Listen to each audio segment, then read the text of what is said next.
Alright, so now let's move on to the next. Let's move on to the next section. So today we're going to be talking about a word which gets used quite a lot in the martial arts culture, in the martial arts environment, and that word is technique. We're going to be looking at today what exactly, in my opinion, what exactly is technique? How does technique come about? And what is the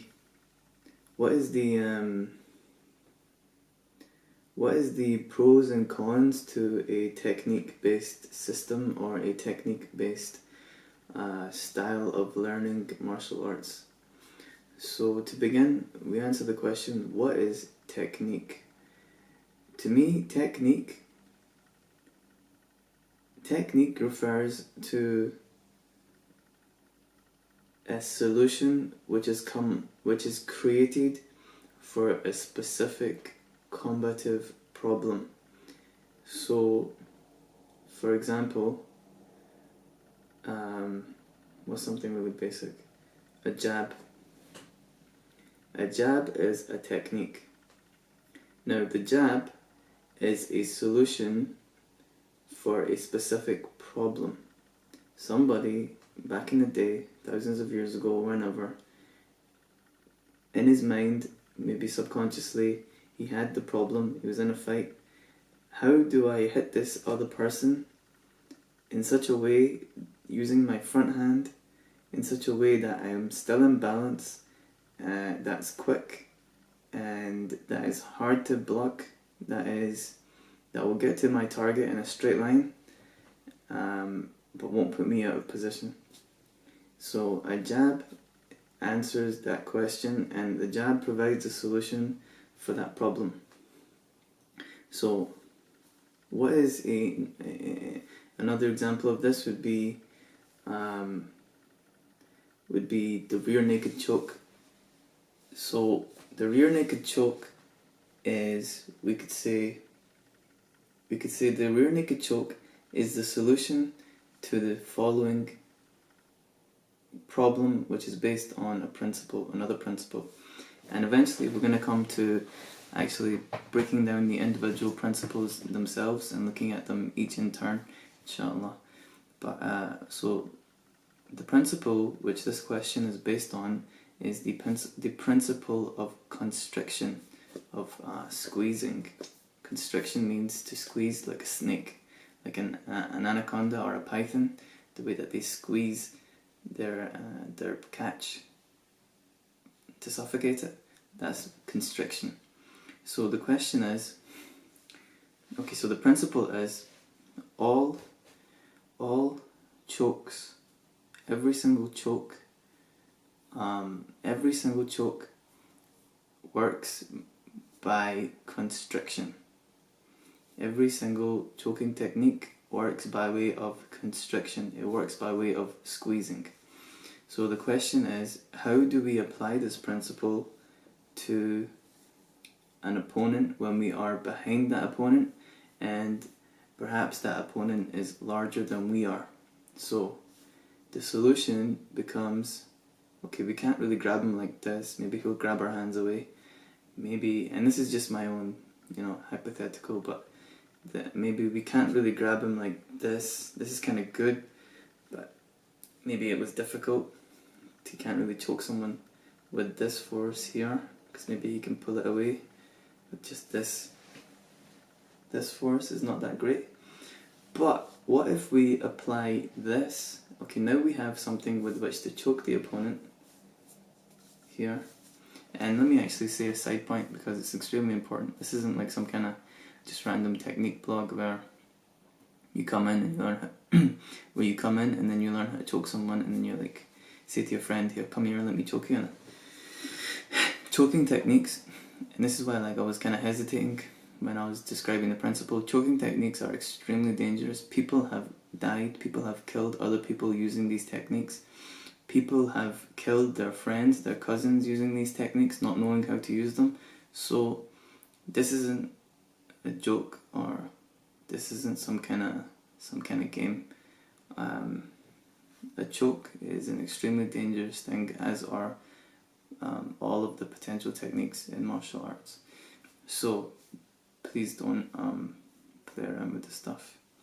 Okay, anyway, back to the point. So we can use this hook here to catch around the neck of our opponent. Okay, this hook is good.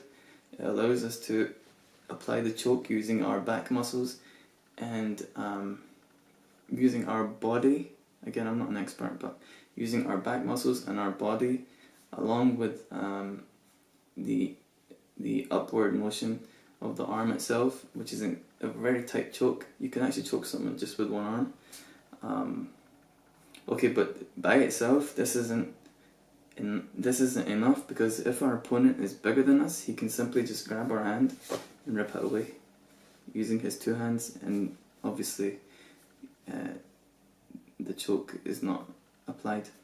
So to solve this, some genius, after he made this motion or she made this motion, they figured out that what we have to do is lock this. We have to lock this arm so that it's prevented from being ripped out. Now, using this other arm of ours, the arm can no longer be extracted. And now with this going behind the head, again, this isn't an instructional, so please don't take this and use it like a fool. So with this other arm going behind the head and being locked under our chin, now we have a hook, which is essentially, if it's locked on, it's extremely difficult to remove, and we can apply extreme choking power. We have here the hook. First, it was easy to remove it if the opponent was bigger, but now we lock it so it now can't move, and then we lock it even further, and now using our back, we apply successfully the choke. So all of that basically was to say that techniques are essentially just solutions to combative problems. They're solutions that some people have come up with, which is why people today are still creating techniques or putting spins on techniques when they come up with new problems during sparring or during fighting, etc., etc. So techniques, essentially, techniques to me aren't the heart of martial arts. Techniques are like the branches which come off of the main roots, which are the principles of the art, and all of these branches and the roots, the principles that they're based on, they come together to form the tree, which is the style or the art itself. So for example, and we can go into this, we'll go into this further when we ask the question, what is a style of martial arts? What is Muay Thai? What is boxing? What is Savat? What is Jiu-Jitsu? What is Taekwondo, etc., etc., etc.? What actually are these arts? And basically speaking, these arts are solutions. They are collections of solutions, and we'll look into each one hopefully in detail. There are collections of solutions, techniques to specific questions in specific ranges and using specific weapons, mostly weapons of the body. So, techniques, so then to sum up, 1. Techniques are solutions which are created in order to answer combative problems, such as how do you hit your opponent without being out of balance using a linear strike, which is quick, but it doesn't put you off of balance, etc., etc. Or how do you choke your opponent if he's bigger, stronger than you, while you're behind him. Techniques are created and they can be edited, and they can be added to and refined as time goes on and more problems present themselves. And essentially a specific styles, which is another reason why you get within arts themselves, you have this style or that style. You have Eddie Bravo's style compared to John Danaher's style, compared to Marcelo Garcia style. I don't claim to be an expert on any of these. Or in boxing, you have the Mayweather style compared to the Ali style, compared to the Cus D'Amato, Mike Tyson style. All of these come because basically they have different focuses within these range of solutions.